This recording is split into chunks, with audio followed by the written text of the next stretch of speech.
Robbed at gunpoint, then forced into a trunk. 17 years ago, Susan Perkins tragically died while trying to escape her attacker. In tonight's Central Florida True Crime Files, we take a closer look at her case. Fox 35's Ray Vieta is live in Altamonte Springs. So, Ray, you spoke with her sister and police about this case. I did, John. 17 years ago, Susan Perkins was forced at gunpoint to drive her own car to a bank here on 436, forced to take money out, then at gunpoint told to get into the trunk. She died while trying to escape. Now, police are still looking for that attacker and her family, still haunted by this crime. I can remember it all. I remember what I was wearing that day. I remember everything about it. The date, August 13, 2004. Sarah Wakefield was home in Altamonte Springs studying. Then her phone rang. I remember the police officer saying that, that my sister had been involved in, he used the word accident. I just kept saying, she's okay, right? And he said, yeah, I think she's gonna be okay. We'll call you with more information. An accident caused by a terrifying attack. An Altamonte Springs investigator tells me Perkins was at a salon on Maitland Avenue, right by the corner of Marshall Street. It's an area now peppered by medical offices. She was helping her friend tint the window at the business. That's when police say a man with a rifle showed up.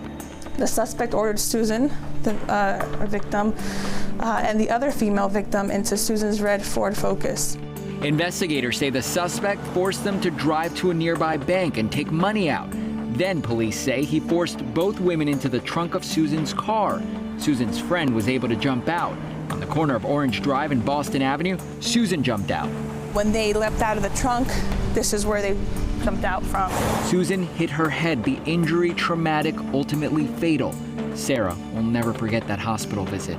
I'm not an extremely spiritual person, but I felt her there. Like I knew she was there. Like I held her hand like she was my sister. And then they moved her upstairs. And I remember going in to see her, and I didn't feel her anymore. Like I just didn't feel her. Police recovered the car nearby, but 17 years later, they have not found the suspect. Crimeline is offering a reward for information that could lead to an arrest. I understand that people's lives change. So maybe 17 years ago, you knew something about this case and opted not to come forward, but maybe your life has changed now? Sarah can't help but think about all the moments she's missed and will miss, the memories Susan will never be able to enjoy.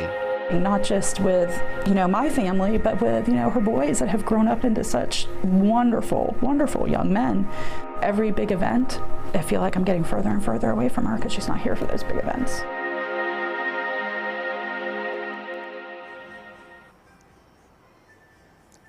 As you can imagine, this devastated the entire family. Perkins was an organ donor. Her organs saved 3 lives. Now the family is hoping for your help. If you know anything, give Crimeline a call. They're offering a reward of up to $10,000 for information that leads to an arrest. We're live in Altamonte Springs tonight. I'm Ray Vieta, Fox 35 News.